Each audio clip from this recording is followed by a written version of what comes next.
These are Nebraska corn farmers. They work in acres, not hours, harvesting the energy and climate solutions the world needs. We are proud to stand with you. The success of tomorrow's soy industry depends on the actions we take today. The future is here, and the time to move is now. Market Journal, Television for Agricultural Business Decisions, is a presentation of the University of Nebraska-Lincoln's Institute of Agriculture and Natural Resources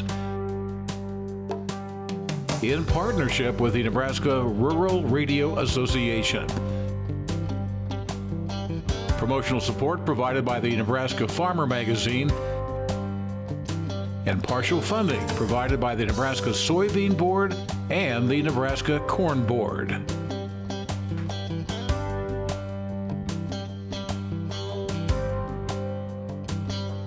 Well, hi again, everyone. I'm Bryce Tuskett, and thank you so much for joining us today on Market Journal. Happy December to you.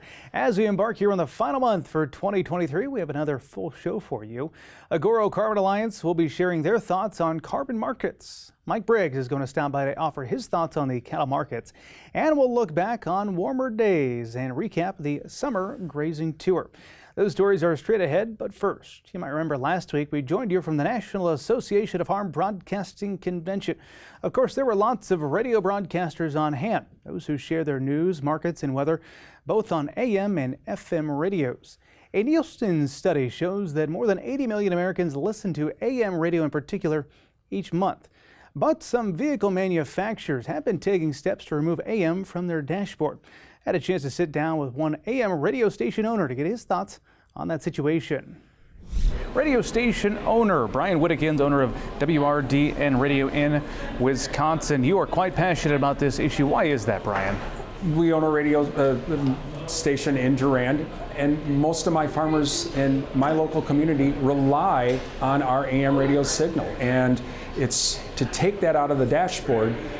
The farmers are going to lose out, the local community is going to lose out, and really it's going to be end up being another subscription that people just can't afford, and it's very unreliable to base everything off the internet.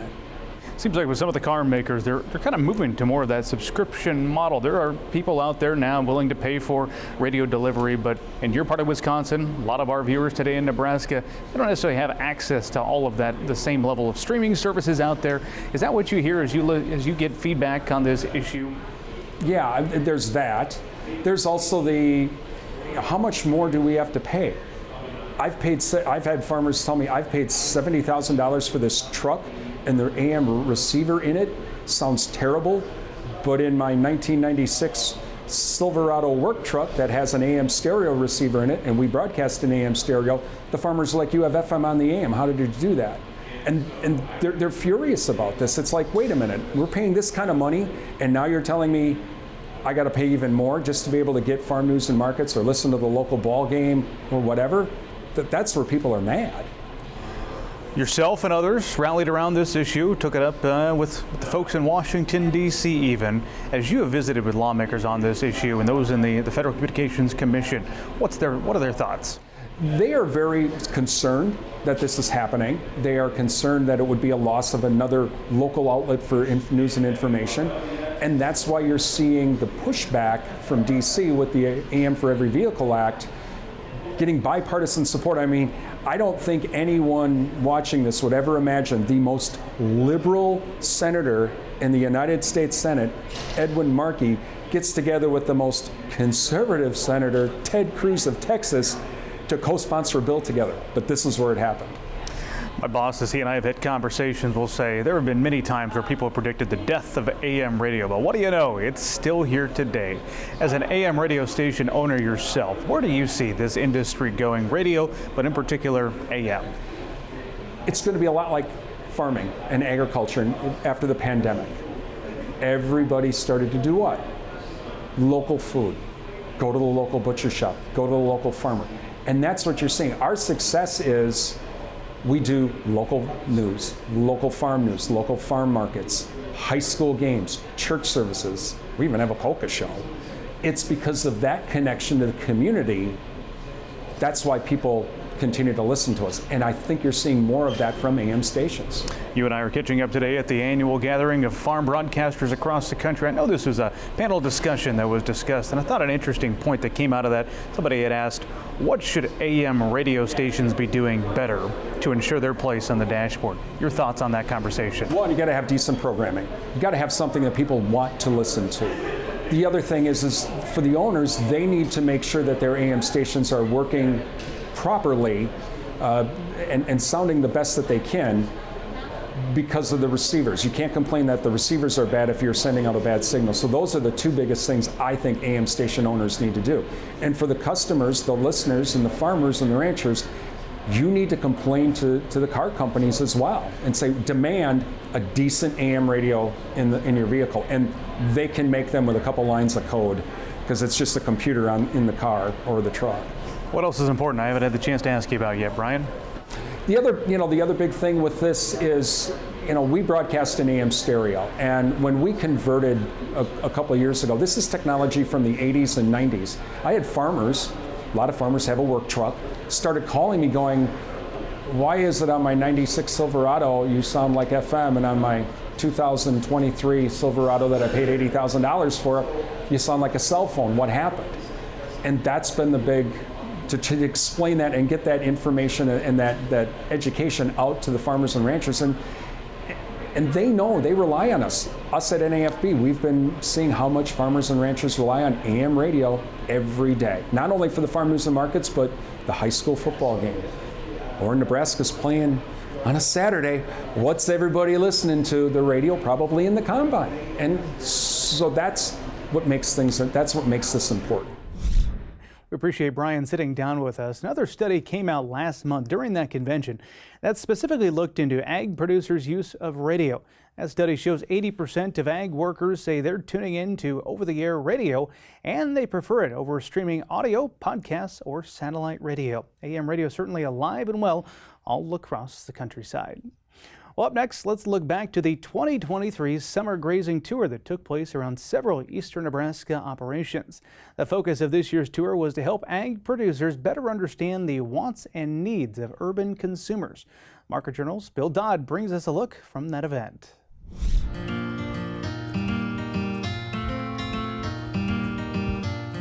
And so our farm has really had a lot of big ups and downs and stops and starts and changes, and it's been quite a voyage.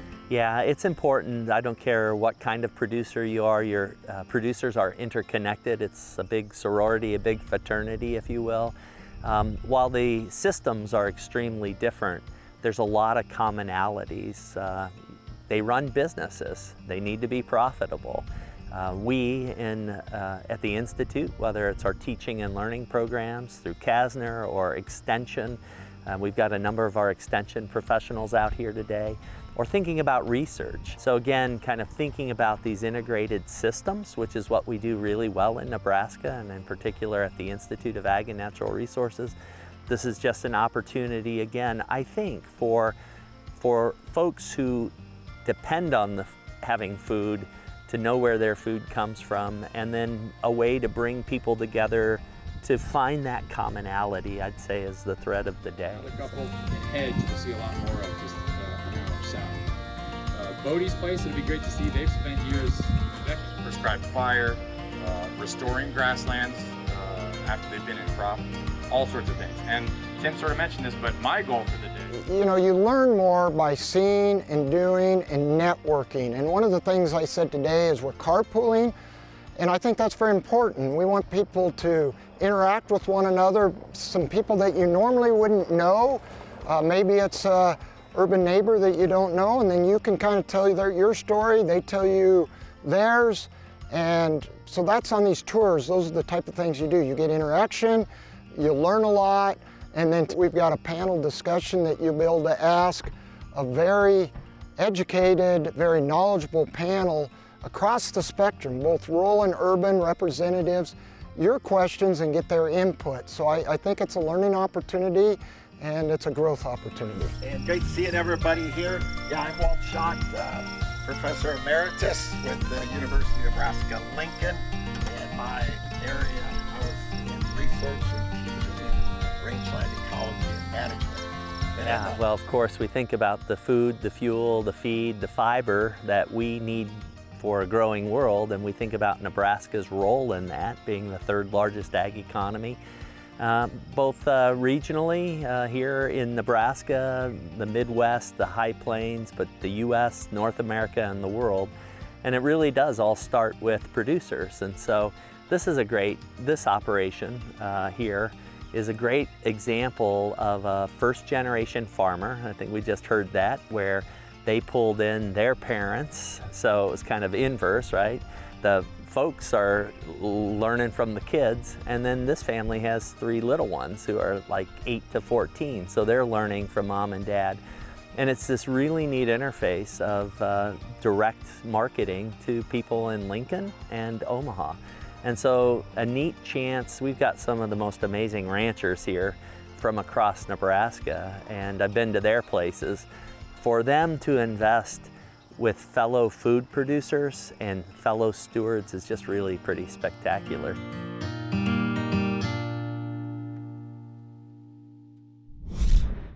Now, if you missed this summer's grazing tour, fear not, they will be back next summer.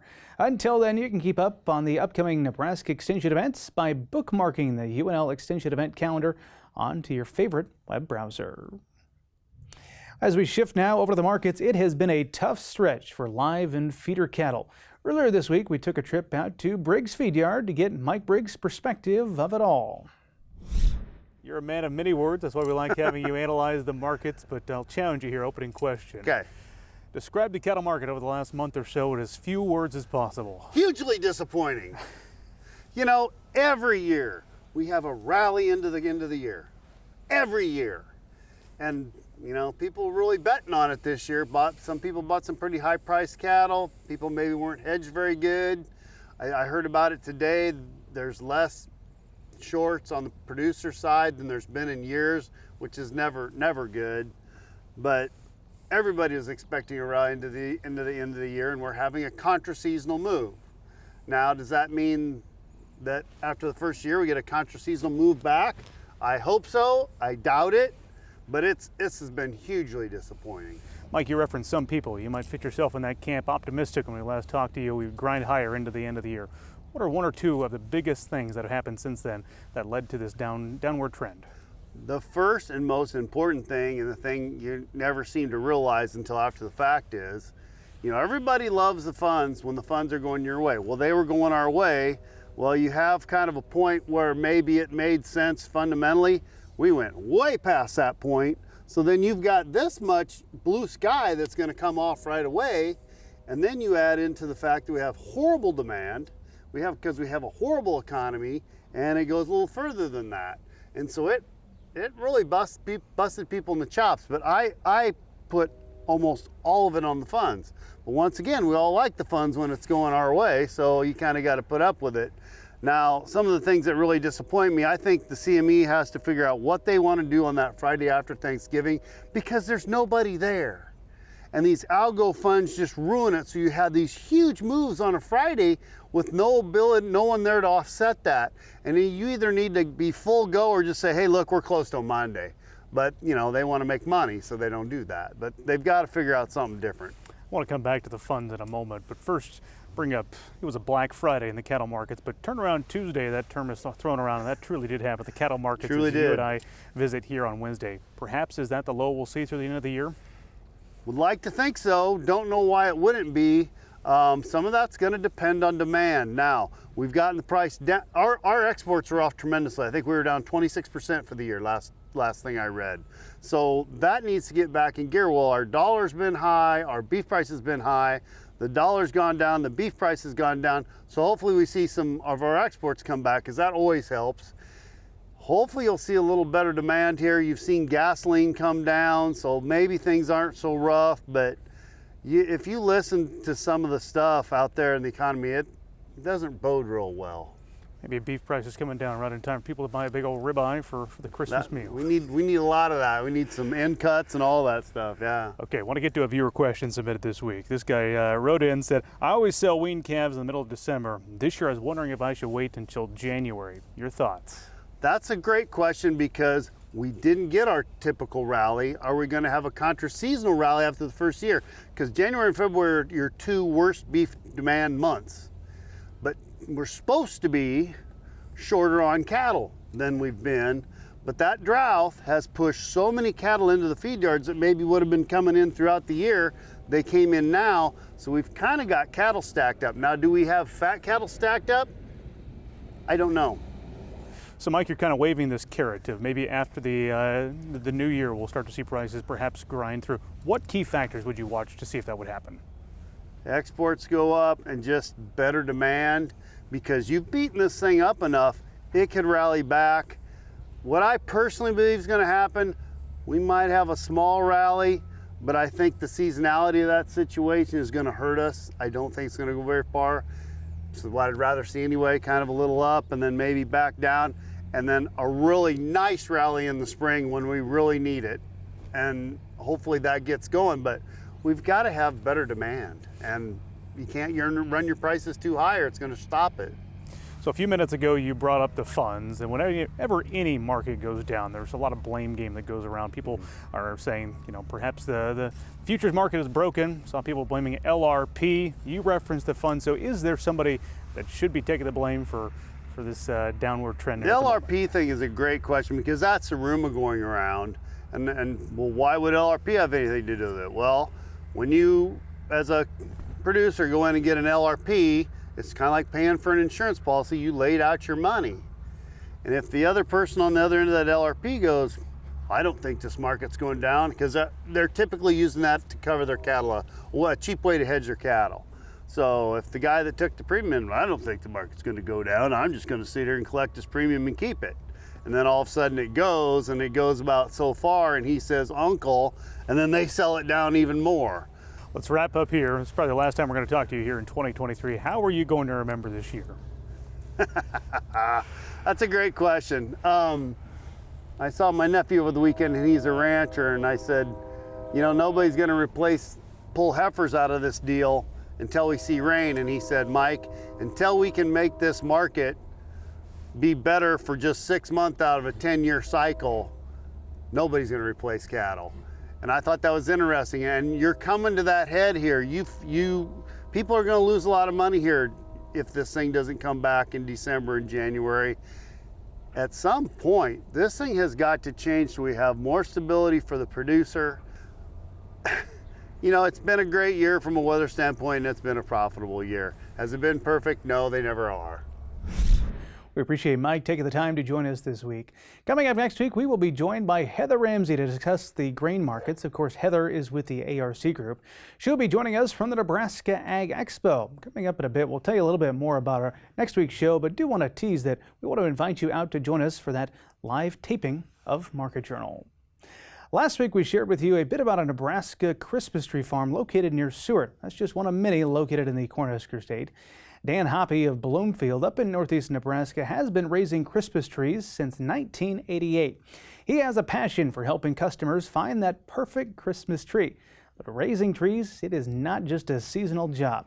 It takes work year-round, including close inspection of trees to prevent insect and diseases, as well as, of course, planting new seedlings each year. You can learn about what it takes to operate a real Christmas tree farm in the December issue of the Nebraska Farmer.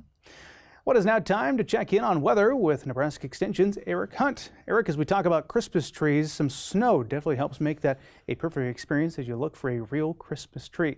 As we turn to the week ahead, any chance for snow? Well, thanks, Bryce. I'm not seeing any new snow in the forecast that you'd have to trudge through to get a Christmas tree this week. Matter of fact, I'm not seeing much of anything in the way of impactful weather across most of the state this week. That's because we're going to be dominated by upper-level ridging for most of this next week, particularly as we head into the middle of the week. So with this, we'll have relatively dry conditions pretty much the entire week. There is a slight chance of showers across the state Monday afternoon and early Tuesday morning. Again, if we get anything, it would be relatively light, and right now the signal's too weak to really even say who all would get anything if they were to get something at all. But we will definitely be very mild for most of next week, or at least mild to very mild. I would expect temperatures to be at least in the 50s for a couple of days for everybody. And I think next Thursday, I think we'll see a widespread temperatures, 55 to 60, maybe even some spots getting the lower 60s. Cooling back down toward more seasonal levels by late next week, certainly by Saturday. And I think we have to keep an eye on something brewing later next week in the southwestern part of the United States that might be swinging up into the central plains and western Corn Belt. That might be bringing us some decent moisture. And again, the CPC is somewhat picking up on this. They're showing most of the northern half of the country with better than average chances of precipitation as we head into the middle of the month. Definitely still showing a pretty strong warm signal. Again, I think that ridge will be most prominent over our area later next week, probably moving further to the east of the U.S. as we head into the week after next, but still probably going to be relatively mild here, at least through the middle of December. Looking at the CFS, there is some chance we could see a cold snap as we head to the week before Christmas. That's a little ways out yet, so I'm not really putting a whole lot of store by that just yet. The CPCs did release their December forecasts a couple weeks ago. At the time, they were relatively bullish on precipitation for a lot of our region, including Nebraska, in the month of December. So again, this actually would be relatively good news, particularly if we can keep our soils unfrozen, if we can get one more good rain or good snow on there. Not showing too much signal in the way of temperatures. Again, most of the warmth weather is expected to be further east of the U.S., where we're expecting more ridging in the month of December. All right, moving to the update portion of it, the drought monitor, which was released earlier today on Thursday, showed some improvement across the sandhills. So now we have no more abnormal dryness for most of the sandhills. The week before, we did see some improvements in Clay and Knuckles County, where we went from D4 to D3. So again, drought conditions are still quite bad in that area, but we did see a little bit of improvement. Most places in the state have not had a lot of precipitation in the last 30 days. We did see some decent amounts here down closer to the Kansas border and in parts of north central Nebraska. Again, a lot of places in the state did pick up some snow last week. Heaviest amounts were in Hooker County and out toward Scotts Bluff, where we did have a 10-inch amount there in Hooker County. Lighter amounts down here in southeastern Nebraska, but again, this is pretty good moisture. This has been part of the state that's been very, very dry for most of the fall, so the snow was welcome. Soil temperatures generally are under 40 across most of the state, and soil moisture conditions are generally where they have been for most of the fall. Thanks, and back to you, Bryce. All right, thank you very much for the update, Eric. We do appreciate it. Carbon credits have been a hot topic over the last few years. We were able to catch up with a representative from AGORO Carbon Alliance to get some of their thoughts on how carbon credits can bring value to the producer. Let's talk carbon credits now. Clay Creighton from AGORO Carbon Alliance joins us. You've got opportunities for row crop farmers, but also ranchers. We'll talk about that aspect in a second. But for row crop producers, what's the opportunity today? Yeah, the opportunity today would be if a row crop producer was willing to either reduce tillage or go to no-till. And we consider those technically two separate practices. So if a guy is doing full cultivation but he wants to reduce it past, that could technically qualify for reduced tillage or stair-stepping it down, vertical till, strip till as we go there. So that's one opportunity. Another one would be cover crop implementation. So if you're brand new to cover crops and want to try ryegrass, that would qualify. Or if you've already been doing rye, and let's say you want to add a legume species like a pea or a vetch or a clover, that would now qualify as well too, and that's a relatively new practice we have. Then the last piece is more around nitrogen management, so synthetic rate reduction. So if you're either lessening what you've been doing on average for synthetic or replacing, can technically qualify you. So if you utilize a manure or if you went to more split application, there are ways we can get qualified around that. For our viewers today that say, I've been no-till for the last 20 years, I've been sequestering, do they have an opportunity, or do you have to truly make a change to be able to qualify for some of these programs? So I would say at least have the conversation, at least check with the growers, because even if you don't qualify necessarily for the no-till because you've been doing that, maybe you qualify for the nitrogen piece, or maybe you want to try cover crops in that half section over there or something like that. And then we can still see potentially the benefit of that no-till that you've been doing that too. So I think there's still ways we can get the benefits of that acre involved. It's just finding the right practice, that additionality change, so you get that acre qualified. How about for ranchers today? There's some opportunities for them as well in this space. Yep, absolutely. So that's been a pretty big opportunity for us recently, and especially the fact that we can offer both. It's huge for Nebraska, like in southern Iowa, some of these areas that farmers have both. So on the range of pasture side of things, first one would be grazing management. So there's a number of different ways you can qualify for this one, like rotational grazing, like alternating rotations, or if you wanted to add some additional cross fencing, or if you wanted to adjust stocking rates, or I've even had growers, they would use water sources to rotate, not necessarily move them like themselves, like manually, but use that as a rotational method. So it's all different methods that you can get involved in grazing management. The next piece would be biodiversity, or seeding. So it's just like it sounds, you go out and seed a new species.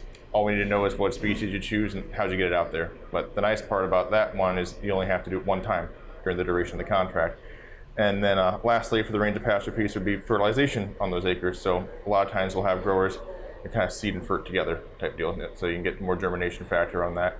And similarly to the seeding, you only have to do it one time to be able to qualify, and we just have to know the end source and then what rate you go. You can technically use synthetic if you want to, but you can use a compost, a manure, things of that nature.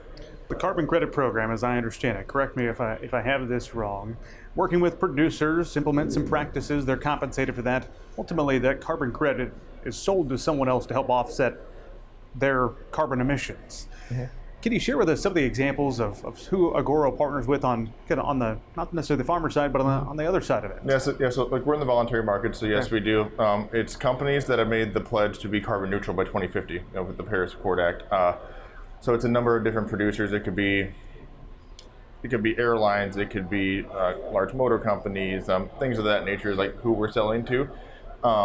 And it does kind of depend, because one buyer might be like, hey, I'd like to buy X amount of credits of your cover crop acres, too. And that's what they're interested in. They might not be interested in the range of pasture side of things. So being able to navigate that and figure out what buyers are interested in is a big job too. And we have a full team on that as well.